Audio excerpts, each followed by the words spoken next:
Olá, tudo bem?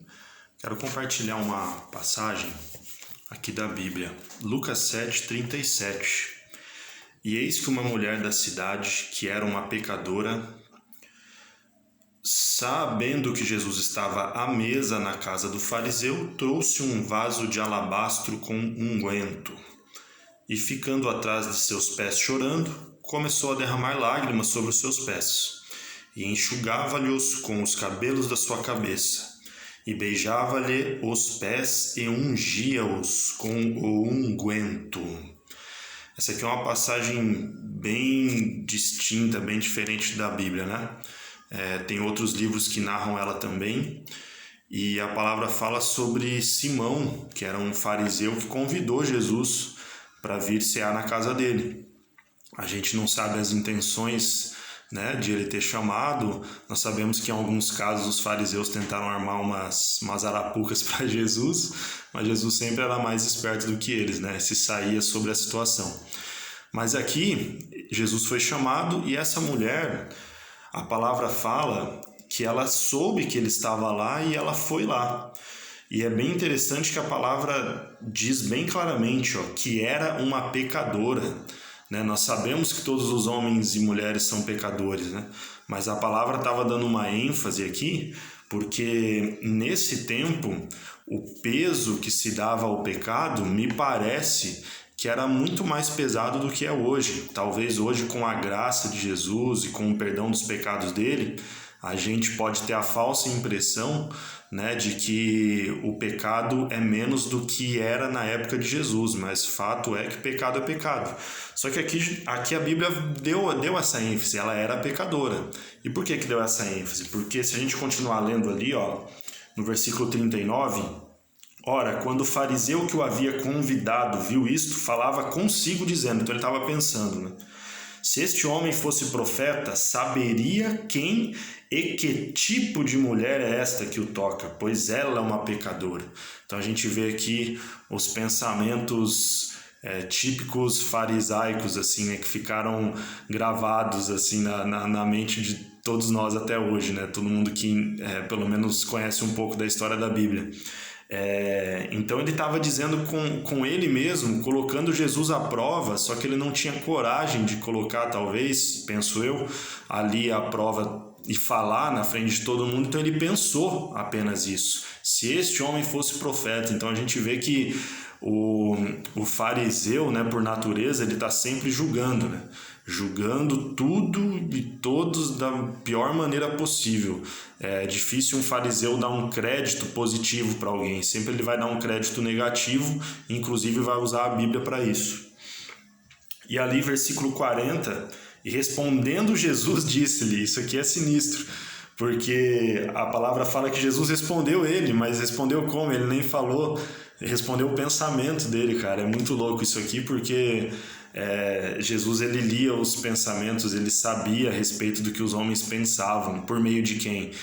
Por meio dele também, é óbvio, a natureza dele é divina, e por meio também do Espírito Santo, que o Espírito Santo é todo poderoso, ele sonda os corações, ele sabe de tudo que se passa na minha e na tua mente, inclusive agora. E aí, o que Jesus respondeu? Simão, eu tenho algo a te dizer. E ele disse, mestre, diga. Acabou de duvidar que Jesus era profeta, mas aqui para manter a pose vamos chamar Jesus de mestre na frente dos outros, né? Havia um certo credor que tinha 2 devedores, um lhe devia 500 denários e outro 50. E não tendo eles com que pagar, perdoou a ambos. Dize, pois, qual deles o amará mais, né? Então tinha 2 pessoas que deviam para uma pessoa, um devia 500 e o outro 50. Esse credor perdoou os 2, e aqui Jesus perguntou, quem que vai amar mais nessa situação, e esse credor que perdoou as dívidas? E aí Simão respondendo disse, eu suponho que é aquele a quem mais perdoou, né? Então quem tinha mais dívida e foi perdoado, ficou mais feliz por isso. E ele lhe disse, tu julgaste corretamente. Versículo 44, e voltando-se para a mulher, disse a Simão, isso aqui é muito legal também, porque a Bíblia deixa alguns detalhes muito interessantes na história. Você precisa imaginar e entrar na Bíblia assim para dar mais vida, mais graça, né? ele se voltou para a mulher. Jesus, ele se voltou para a mulher. Então ele se voltou para a mulher, mas ele continuou falando aqui com Simão.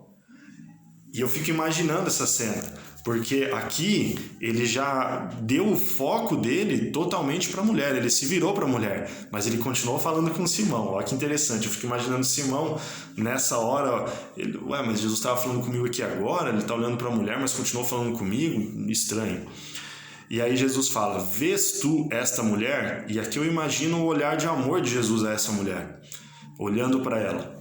E aí ele começa a falar para Simão, eu entrei em tua casa e não me deste água para os pés. Porque era um costume, né? Na época dos judeus, nessa época, eu creio que até hoje em alguns lugares, mas as pessoas davam água para limpar os pés, porque naquela época eram sandálias e tal, né? Então o pé ficava com titica de cavalo, ficava com poeira, um monte de coisa. Mas esta derramou lágrimas sobre os meus pés e os enxugou com os cabelos de sua cabeça. Então veja bem, Simão negou uma água ali para lavar os pés, era uma água que poderia ser tirada do poço, enfim, né? Mas a mulher lavou os pés de Jesus com as próprias lágrimas, com águas que estavam fluindo dos olhos dela. E aí 45, tu não me beijaste, mas esta mulher, desde que entrou, não parou de beijar os meus pés. Então era um costume também, né, o que a Bíblia fala do ósculo santo, né, que é aquele beijo, né, o beijo entre homens mesmo, na bochecha. Mas a mulher, Simão não deu esse beijo, a mulher não parou de beijar os pés de Jesus. Tu não ungiste a minha cabeça com óleo, mas esta mulher com unguento ungiu os meus pés. Algumas versões, né, falam o nardo puro e tal. O nardo puro ele era um perfume. Ele era um perfume de muito valor e ele também tinha substância medicinal, né, propriedades medicinais. E aí 47, por isso eu te digo, os pecados dela, que são muitos. E aqui Jesus corrobora o que o fariseu falou lá, né? Que essa mulher é pecadora, a palavra falou que ela era pecadora. Jesus não passou pano para isso. Isso é muito legal a gente entender. Então, assim, os pecados dela, que são muitos, mas aqui Jesus sempre dá um norte, lhes são perdoados. Então, não adianta nada você e eu trazermos pecado à tona para as pessoas se a gente não quiser dar um norte para isso. A gente vai pesar mais a pessoa. Então, assim, o próprio Jesus falou que os fariseus fazem isso, né? Eles atam pesados fardos sobre as pessoas, mas não ajudam elas a carregar. Ou seja, eu venho e falo um monte de coisa sobre você e viro as costas e não te ajudo nessa caminhada. O que adianta? Os pecados delas, porque são muitos, lhes são perdoados porque ela muito amou. Mas a quem pouco é perdoado, pouco ama. E disse-lhe, os teus pecados são perdoados. É muito interessante quando Jesus fala que quem muito é perdoado, muito ama, né? Eu não sei a tua história de vida, não sei se você tem uma caminhada com Deus ou não, provavelmente você já ouviu falar de Jesus, né? Quem é que aqui no Ocidente nunca ouviu falar dele? Eu tinha ouvido falar muito e em certo ponto até achava que conhecia ele, mas em 2013 Jesus fez uma reviravolta na minha vida. Eu estava mergulhado em muitos pecados, numa lama muito profunda, mas Jesus teve misericórdia de mim em 2013, fevereiro, eu lembro até hoje o dia, por meio de uma noite, um domingo, no Ministério Bola de Neve, que eu participo até hoje.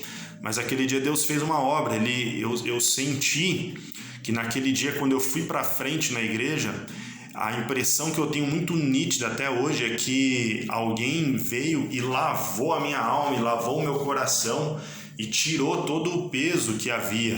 E isso é o peso do pecado, dos pecados que foram perdoados. E por muito tempo eu creio que até eu mesmo não me perdoava, porque ali eu tive uma infância religiosa. Minha mãe sempre levava eu na missa, eu participava da renovação carismática católica, servia a Deus lá, era uma bênção, era muito legal, aprendi muito. Sou muito feliz e grato por aquele momento. Então eu servi a Deus ali dos 12 a mais ou menos aos 15 anos, já ministrando bateria e tal.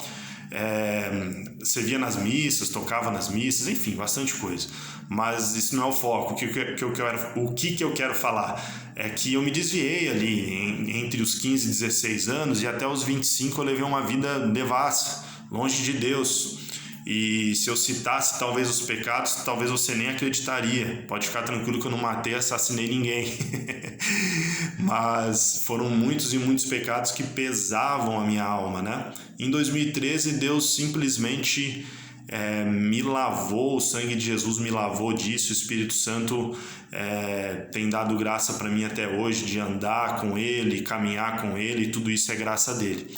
Então eu quero dizer para você que talvez se você é acusado de pecador e de um traste ou de uma prostituta, o que quer que falam sobre você, pode saber que Jesus, ele está acima dos religiosos. E ele, estando acima dos religiosos, ele tem um acesso livre ao Pai, ele está à direita do Pai e ele está com braços abertos para te receber.